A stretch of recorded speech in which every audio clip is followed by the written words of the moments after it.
Welcome back and welcome to part 2 of my Snowy Mountains Blender tutorial series. So if you haven't seen part 1, then definitely check that out with the link in the description.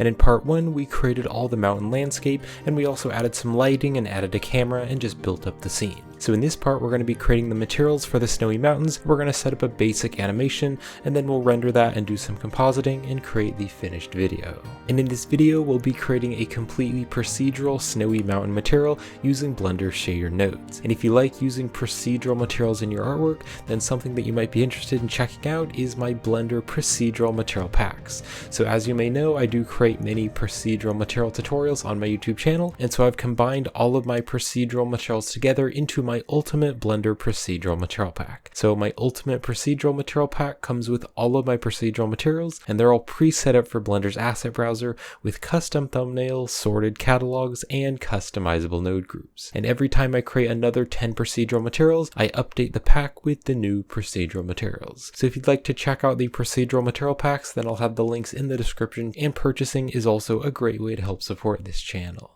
Alright, so let's get started and create the snow material. So I'm going to select the mountain object, and then let's click right up here on the shading workspace. And then we want to go right up here on world, and we want to change the world nodes to the object nodes instead. And I can bring this over, and then I'm going to hold down the Z button and move my mouse up into the rendered view so I can see this in the rendered viewport mode. And I'll just zoom into these mountains, and then right over here, let's click on new, and I can just call this Snowy Mountains. I'm also going to click on this object right down here, and I will click on this drop down here and add the Snowy Mountains. So to create the snow, I'll press Shift A, I'll go to the search, and I'm going to search for the Voronoi texture, and let's drop the Voronoi texture down here. And then earlier in part 1 of this tutorial series, I turned on the Node Wrangler add-on. So with the Node Wrangler add-on enabled, you can hold down the Control and Shift key and then select different nodes, and that's going to preview the node on the object. And also with the Voronoi texture selected, I'll press Ctrl T, and that's going to add the texture coordinate and mapping nodes. And then I want to use the object coordinates because the object coordinates will place the texture on the object more evenly. So let's put the object into the vector of the mapping. And then we can change some of the Voronoi texture settings. So I want to take the scale, and I'm going to turn that up to like 1000 so that it has lots of detail. And then if I zoom way in, you can see it's just a bunch of little dots, and I want to make it look like little chunks of icy snow. So I'm going to click here on this bottom drop down, and I'm going to change this to the Manhattan, and then I'll leave this at F1. So now you can see it looks like there are some little stars. So I also want to add a noise texture because I want to mix this texture together with some noise. So I'll press Shift A, I'll go to the search, and I'll search for the noise texture, and let's just drop it down here. And then I want to take the vector of the mapping, and let's put that into the vector of the noise texture so that they are both using the object coordinates. And I can Control Shift and select the noise texture to preview it. And let's also change some of these settings. So I want it to be very detailed, so let's turn the scale way up to 1000 so that if we zoom in, you can see there's lots of little noise. And I can also turn the detail to the max of 15. So we now have these two different textures, and I want to mix them together. However, before I mix them together, I want them to be more contrasty. So I'll press Shift A, I'll go to the search, and I'm going to search for a color ramp. Let's drop the color ramp right down here, and I can click and drag to box select these nodes and bring them over so I have a little bit more space. And then I want to take the factor value, and let's put that into the factor of the color ramp, and I can Control Shift and select the color ramp to preview it.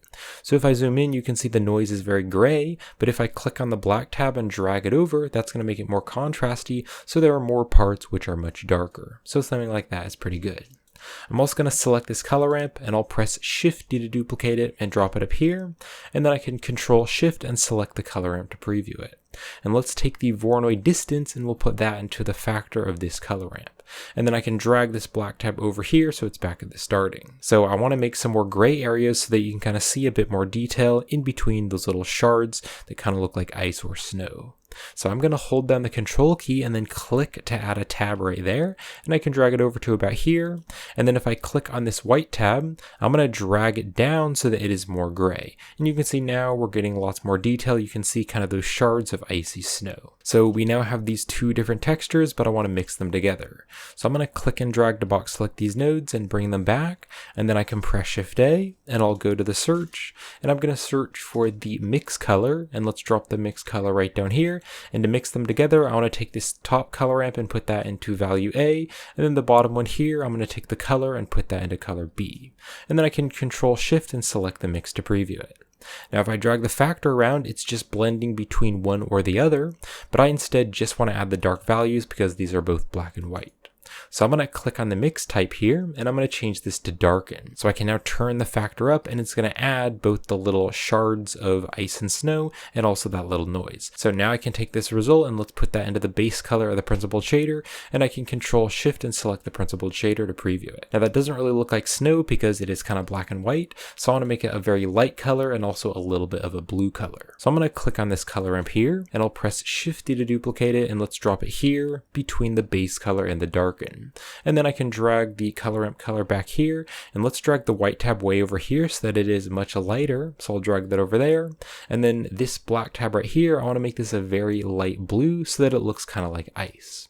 So I'm going to click here on the black tab, and I'll make this fully white, and then I'm going to make it just a very light blue. So something like that is pretty good. So if I zoom out there, you can see it's starting to look much more like ice or snow. Now I do also want it to be much more reflective and shiny, but I want some parts to be a bit more rough and other parts to be a bit more shiny. So let's take the darken result, and I can put that into the roughness value, and that way some parts are more shiny and other parts are more rough. However, I do want it to be very shiny overall, so I want to be able to control this better.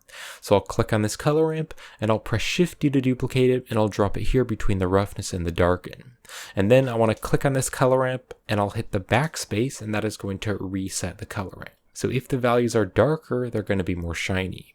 So if I click on this white color here and then click on the color, I can make this a very dark gray, and that's going to make it much more shiny. Now it is a little bit hard to see, but if I like navigate my view right over here, maybe zoom in and kind of go right over here, the light is shining right down here on the snow. So if I take this color now and drag it way down, you can see it's super reflective, or if I turn this up, it's going to be more rough. So I just want to make it kind of like a dark gray, something like that. Now I do want to add a little bit of surface bump all over the snow. So let's take the darken result, and I can put that into the normal, but then I need to convert this to normal data. So I'm going to press Shift A, and I'll go to the search, and I'm going to search for the bump node, and let's put the bump node between the darken and the normal. And then there's still some weird shading issues. So to convert the color data into normal data, we want to take the result and we want to put that into the height value, and that way the bump node will convert it to normal data that the shader can use.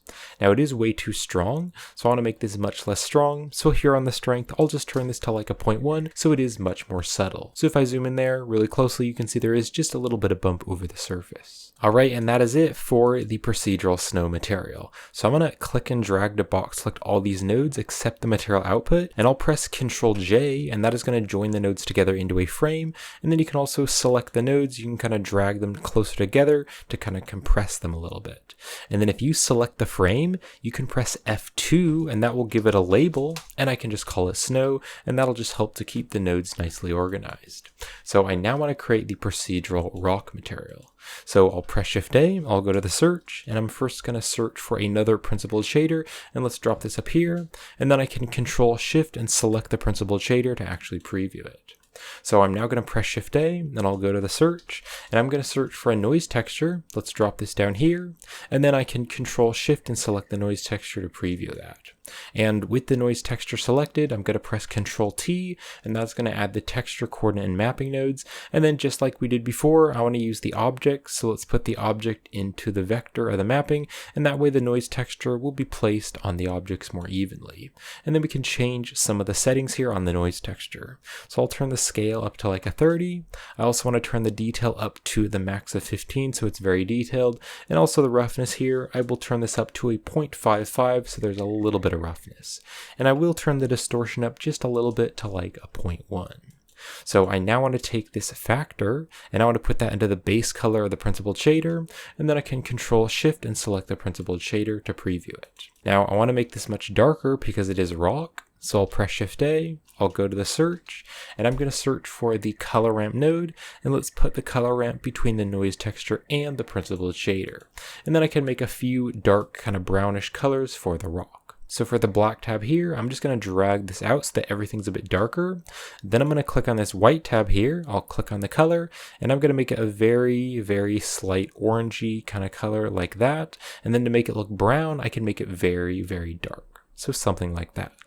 I can also hold down the control key and click right here in the center, and that's going to add another tab. And then this one I'm going to make just a little bit brighter. And also if I click on this one here, I will make this just a little bit brighter. Now you can see the rock is way too shiny. So here on this roughness value on the principled shader, I'm going to turn up the roughness to like a 0.75, and that way it is much more rough. And then there is another problem with this, and that is that the rock is very smooth. So let's take the factor and I can put that into the normal to give it some bump.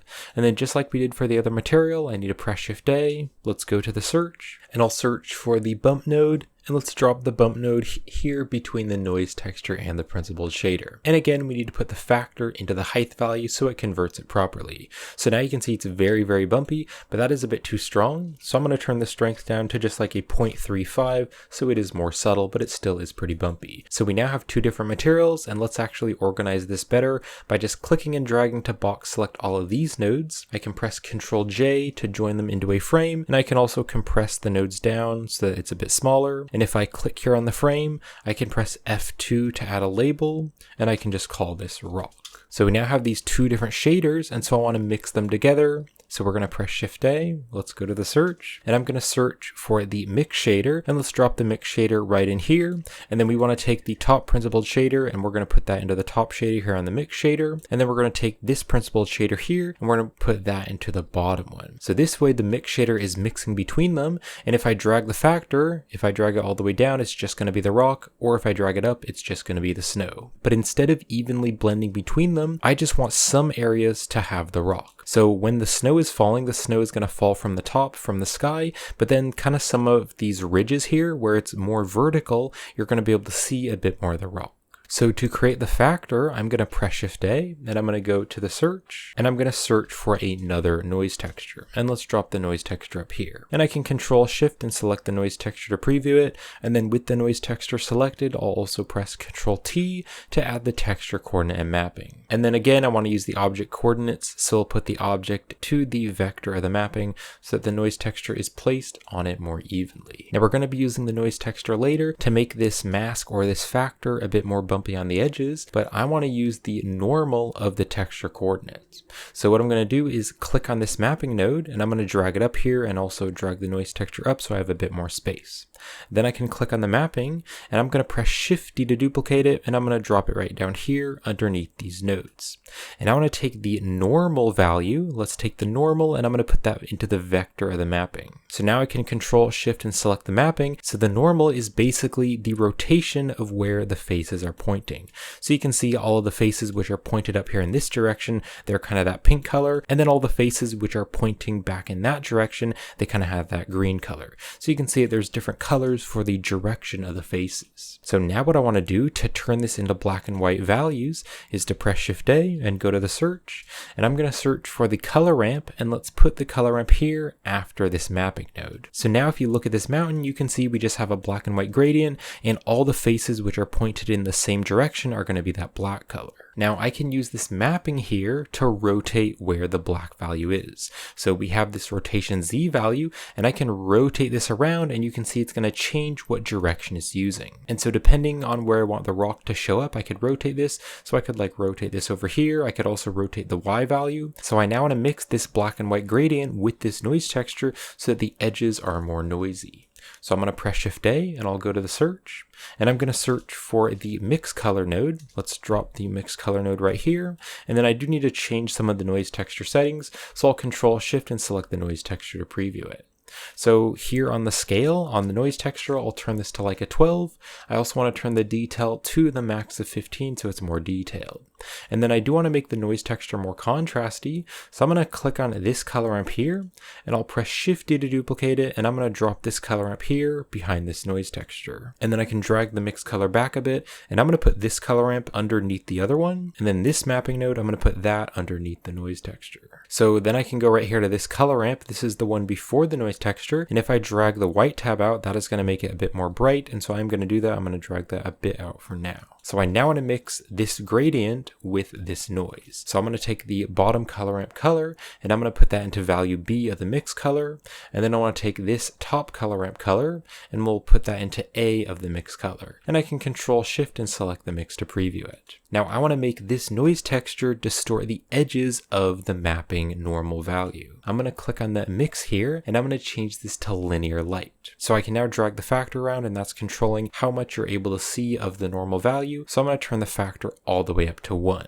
And then if you want to, you can also play around with this color ramp right here. So you can drag this black tab over here and also drag the white tab around, but I want to bring the white tab in a little bit kind of towards the center so you can see more of the white values. So just to preview what this is doing, you can Control Shift and select the color ramp, and you can see here it is before, it's pretty grayed out and it's kind of smooth. But then if I Control Shift and select this linear light, you can now see that there's lots more detail and lots more noise in that mask. Now I also want to give it even more noise, so I'm going to be mixing in another noise texture which is even more detailed. So I'm going to click on this color ramp and this noise texture, so just shift and click on both of them to select both of them. And I'll now press Control Shift D, and Control Shift D will duplicate the nodes, but it'll keep the wires plugged up.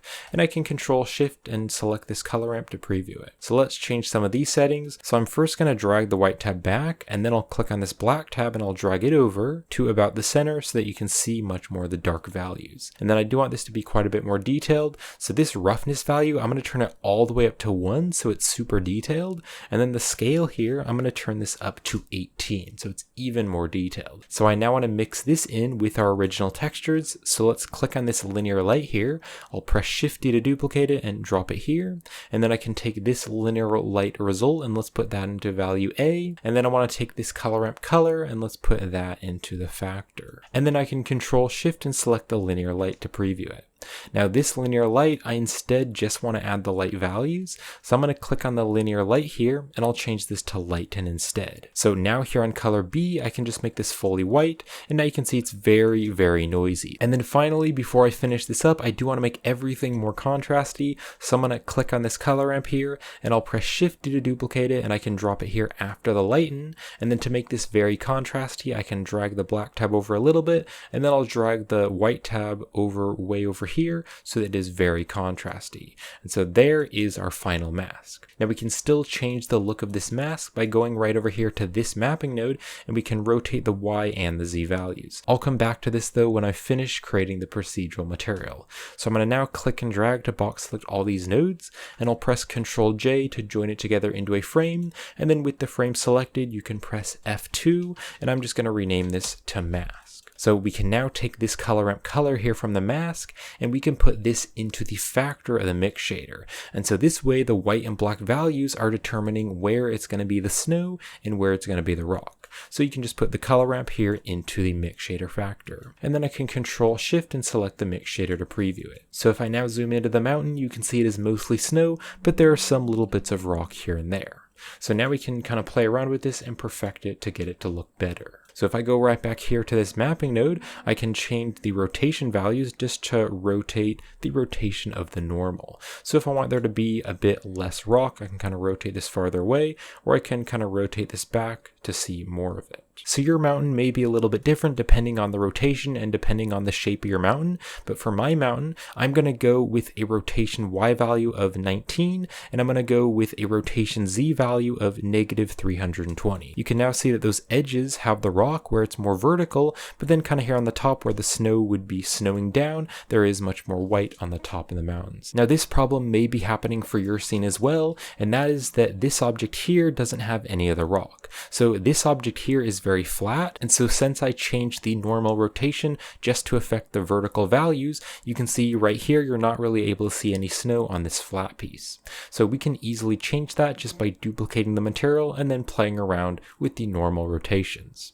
So just click on the flat object here, and you can click on this button right here. It kind of looks like two pieces of paper, and that is going to duplicate the material. So now I can rename this one to Snowy Ground. So we can now change this material and it won't affect the other material in the mountains which are in the background. So let's just select this snow material, and then I can zoom in here to the mask, and let's go to the mapping rotations. So I can kind of rotate this around until I can start to see some of the rocks, and I do want there to be some rocks here and there, just because it makes it look much more interesting. I don't want there to be too many rocks, but just a little bit of rocks here and there. I can kind of play around with the rotation until just kind of the higher values, like right there, you're able to see the rocks. So you can kind of zoom in here and then play around with the rotation values. So for my scene, I'll do a rotation X value of -18, a rotation Y value of -8, and a rotation Z value of 310, but you can play around with this depending on your scene. But I do just like having a few little bits of rock coming out of the snow here and there. Alright, so we're now going to be creating kind of a windy and snowy atmosphere, and we're going to animate it. So let's click right back over here to go to the layout, and then I'll press Shift A, and I'm going to start by adding a cube. Now I want to scale this cube up so it fills the entire scene. So I will hit S to scale and also G to grab. Let's move it here. Then I'll hit the tab key to go into edit mode. I'll hit S to scale again, but this time I'll press Shift Z. So Shift Z will exclude the Z axis so we can scale it out and make it bigger, but not bigger up and down. So just something like that. Scale it up a little bit more. Then I can press 7 on the numpad to go to top view. I'll kind of zoom out here, and I'm going to scale the entire thing up, and this time I'll scale it up on the Y axis so it's much longer, and then scale it up a bit more, and I can kind of rotate it so that where the camera is pointing, it is going back there into the scene. Then I can go back to object mode, and I just want to go into the camera view, and I just want to make sure that the cube is covering the entire scene, because this is where the atmosphere is going to be in. So just make sure it's covering the entire scene, something like that. So we're now going to create a material for the cube. So we'll go back to the shading workspace and just make sure you have the cube selected. You can see it's all black because it's covering up the lighting. So right over here on the shader editor, I'll click on new, and I can just call this wind, or you can call it snow or atmosphere, whatever you want. And then here is the principled shader. So I want to replace this for a principled volume instead. So I'll press Shift A, I'll go to the search, and I'll search for volume, and I'm going to add the principled volume node. Let's drop this here. We can select the principled shader and press X to delete it, and then let's put the volume into the volume of the material output. And then we can play around with this density value, and we can make it more dense to see it better. So you can see if the density is at 0, it's basically transparent, but then as I turn up the density, it's going to look kind of like some fog or some haze. Now I don't want it to be foggy and hazy all over the place, so I want to add a noise texture into the density so that some parts are a bit more dense and other parts are less dense. So I'll press Shift A, let's go to the search, and I'm going to search for another noise texture. Let's drop this here, and then with the noise texture selected, I'll press Ctrl T to add the texture coordinate and mapping. And then again, let's use the object coordinates, so we'll put the object into the vector to place the noise texture on the object more evenly. So now we can change some of the noise texture settings, but I first want to preview it, so I'll Ctrl Shift and select the noise texture to see it. And then we can play around with the settings. So I'm going to turn the scale to like a 3, and I can actually zoom out here just so I can see it, because when you're previewing the nodes, it's only going to show up on the surface. So I'll turn the scale to 3. I'll also turn the detail all the way to the max of 15, and then I will turn the roughness up quite a bit to like a 0.7 so that there's a bit more roughness, and the distortion, I'll turn that up to a 0.1. So I can now take the factor and I'll put that into the density. So instead of there being even amount of density, some parts will be more dense and other parts will be less dense. So I can now just unplug the surface and just make sure the volume is going into the volume of the material output. Now you can see it doesn't really show the noise texture, and that's because it's not contrasty enough. So I'll press Shift A, I'll go to the search, and I'll search for a color ramp, and let's put the color ramp in between the noise and the principled. So I can now drag the black tab over, and that's going to make it much more subtle. So I'm going to drag the black tab to about here, kind of in the center, but now if I kind of zoom out and kind of move down here, I'll move down here to this darker area, you can definitely see it taking effect. So it kind of looks like a bunch of little clouds, and if you want it much more dense, you could drag this over here, or if you want it very subtle, you could drag the black tab over. I'm going to have the black tab kind of here in the center, so that there is kind of some fog or some haze. It'll kind of make it look more like smoke and give it a nice atmospheric look. Now I also want to change the color, so let's go here to the principled volume color. I'm going to make this fully white, and then I'm going to make it a very slight blue color. Now I do want to animate this atmosphere just to make it look like it's kind of moving, but before I do that, I do want to also add a depth of field to the camera. So let's click right back here on the layout, and then I'm just going to zoom out here, and I'll press Shift A, and I'm going to add an object that the camera can focus on. So I'll go down here to empty, and you can add whatever empty object you want. I'm just going to add a sphere, and what I like about these empty objects is that you can't actually see them in the render, so they're a great object to move around in the scene and then have the camera focus on them. So I'm going to bring this down here into the scene. I'll bring it over here, and I can scale it way down, and I'm going to bring it right here to kind of the surface of this mountain. You can also press the period on the numpad to zoom into it. So I'm now just going to stick it right here, kind of to the surface, scale it way down. So if I press the 0 on the numpad to go into the camera view, that is where I want the camera to focus on. So you can just choose some sort of mountain that the camera can focus on. So now let's click right up here to actually select the camera, and we can click here to go to the object data properties of the camera, and I can kind of zoom in. So then click right over here to go to the camera settings once you've selected the camera. You can check mark the depth of field, and then you can click on the eyedropper and you can choose the empty object. So let's hold down the Z button, and I'll move my mouse up into the rendered view just to see how that is looking. So right now the depth of field is way too strong. So if you turn this f-stop down, now only those mountains are in focus, but I want to turn this f-stop up quite a bit. I'll start with like a 10 so that it's much more in focus, but I want to turn this up even more. And because this is a really large landscape, I do want most of it to be in focus because we're not looking at something really small and close up. So I'm going to turn the f-stop value to a 20, and that way when you look off in the distance, you can see the mountains are all pretty focused, but then right up here where you're closer up, it is a little bit blurred. And that'll help to draw the eyes up here when looking at the animation to look up here at the mountain range.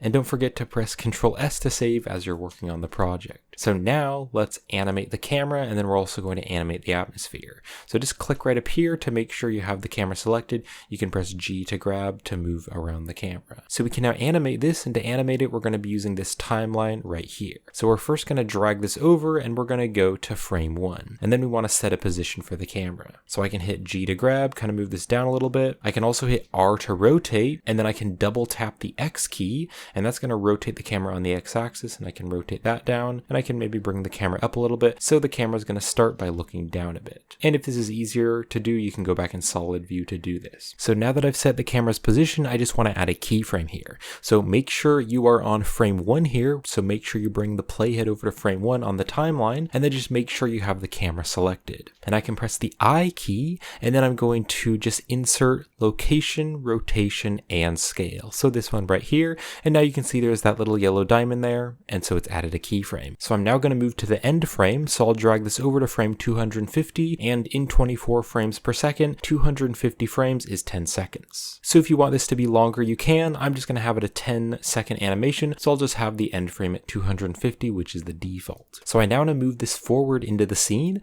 so I'll hit G to grab, and I can double tap the Z key to bring the camera forward and bring it into the scene just a little bit. I can also hit G to grab and bring it up on the Z axis so it's just a little bit higher. Then I can hit R to rotate, and I'll double tap the X key, and that way we can rotate the camera up. So I'll rotate the camera up like that and place it there. So then before you move around the timeline, you need to press the I key again, and we want to insert location, rotation, and scale. So if I now drag the playhead back here and hit the spacebar to play, you can see the camera is going to slowly move throughout the scene. Now you can see here at the starting and the end, it's very slow and it speeds up in the center. So I want to make this a linear animation. So you can press the A key with your mouse in the timeline to make sure those yellow diamonds are selected, and you'll know they're selected if they are yellow. So I can now just press the T key to bring up the set keyframe interpolation, and right now it's set to BZA, which is the default, so it speeds up and then slows down, so it's very smooth, but I instead want to change it to linear, and that way it won't change the speed. So now if I hit the spacebar to play this, you can see the camera is moving at the same speed through the entire animation. Now if I go here to frame 250, I do want to move the camera a little bit more just so it moves a little bit more. So I'll hit R to rotate, I can double tap the X key, maybe move it up a little bit. I can also hit G to grab, and then I can double tap the Z key, and I can bring the camera into the scene a little bit. So I'll just kind of fix that keyframe, make it a little bit stronger. And then again, we want to override this keyframe, so press the I key, and we want to click on location, rotation, and scale. So now if I hit the spacebar again to play this, you can see there's just a nice simple animation, and it's kind of looking up at the mountains. And I'll move my mouse up into the rendered view just to kind of see how that's looking in the rendered mode, and the camera is just moving through the scene just a little bit. So I'll press Ctrl S to save that.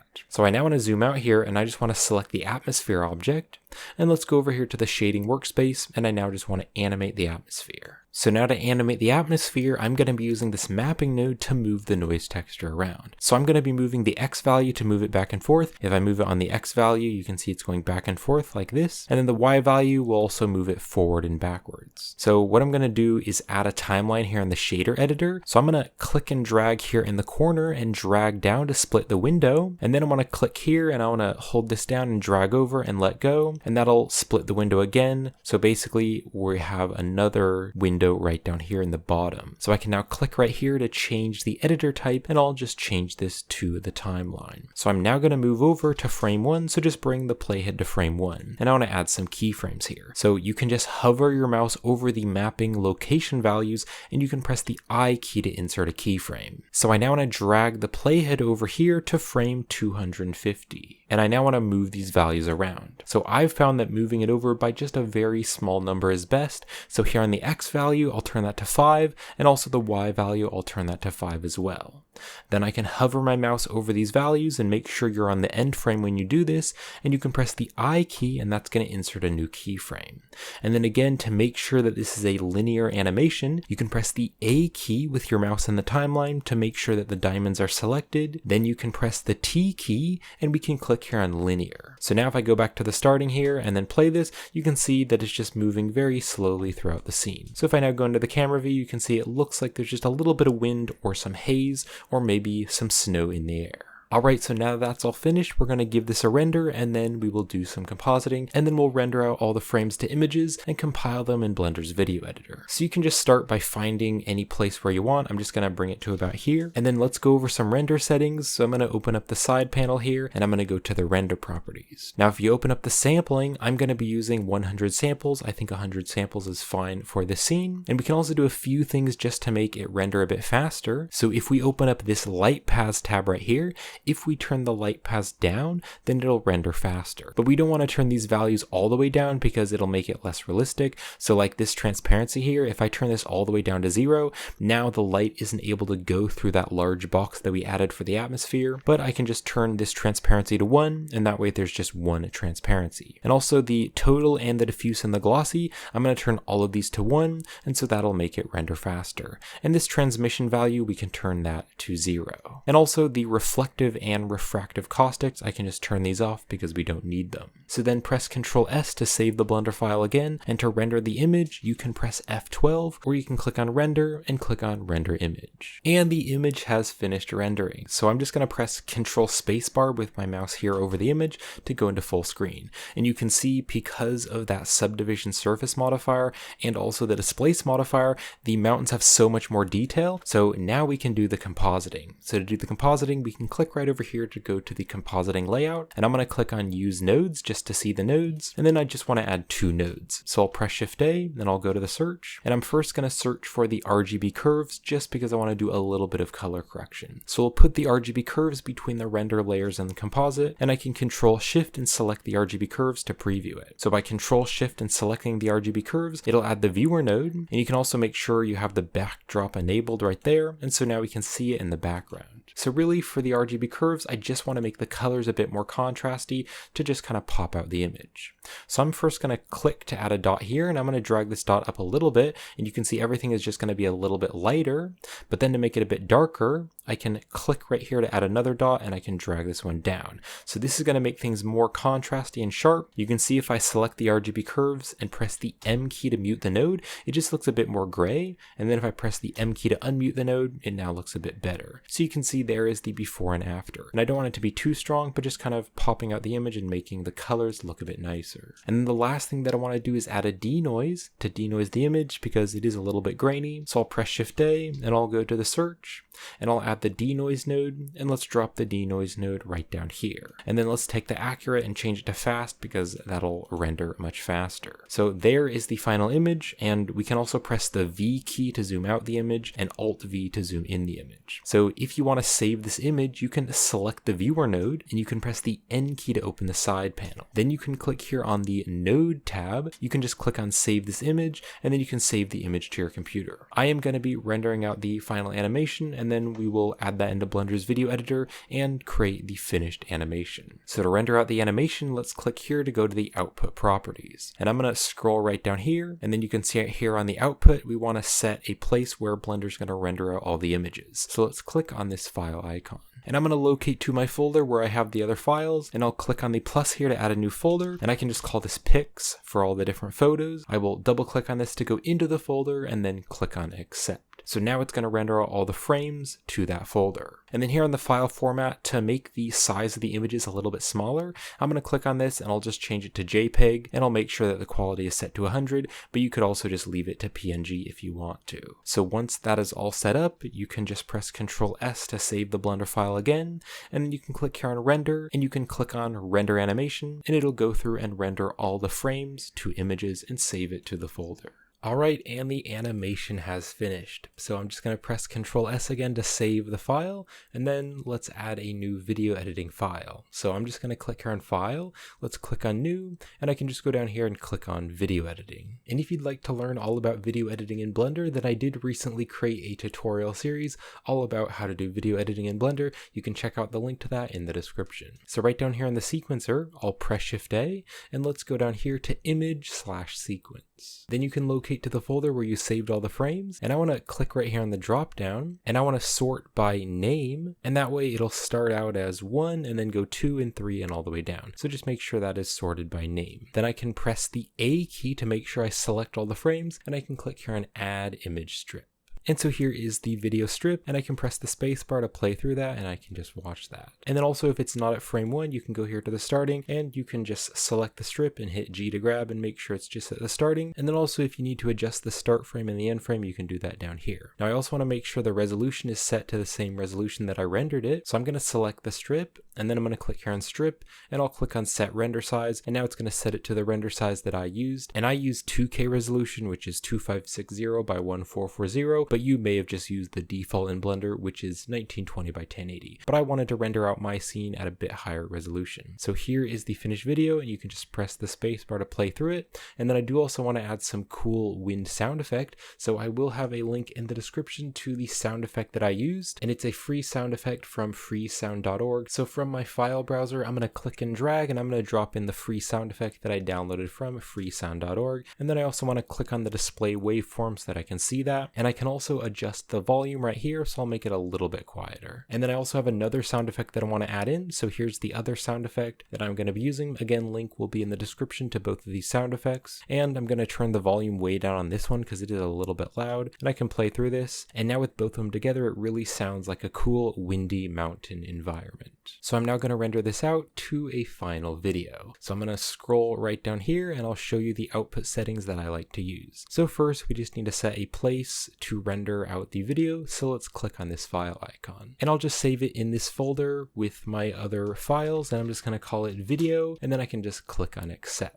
And then here in the file format, I like to use the FFmpeg video, and then let's open up the encoding here, and I like to use the container of MPEG-4 and the video codec of H.264, and I also like to use medium quality and good, and then here for the audio, I like to use the audio codec of AAC. So then you can save this video editing file if you'd like to, and then you can click here on render, and you can click on render animation. So this will finish up the tutorial series on how to create these realistic snowy mountains in Blender. So thank you so much for watching this tutorial. I hope you enjoyed the tutorial, and I hope you found it helpful. And if you'd like to help support me and this channel and purchase the finished project files, you can get that on my Gumroad store and my Patreon page. The links are in the description. And some great ways to help support the channel here on YouTube is by checking out the YouTube memberships by clicking down there on that join button. And you can also use the super thanks feature here on YouTube to send me a little tip if you enjoy this tutorial. And if you'd like to learn how to create more nature scenes in Blender, then you can check out my Blender nature tutorial playlist where I have many more nature tutorials, like how to create a rocky river, some realistic rocky mountains, some different mushroom scenes, a birdhouse scene, and some other nature tutorials. So definitely check out that playlist if you'd like to learn how to create more nature in Blender. But I hope you enjoyed this tutorial series, and thank you for watching.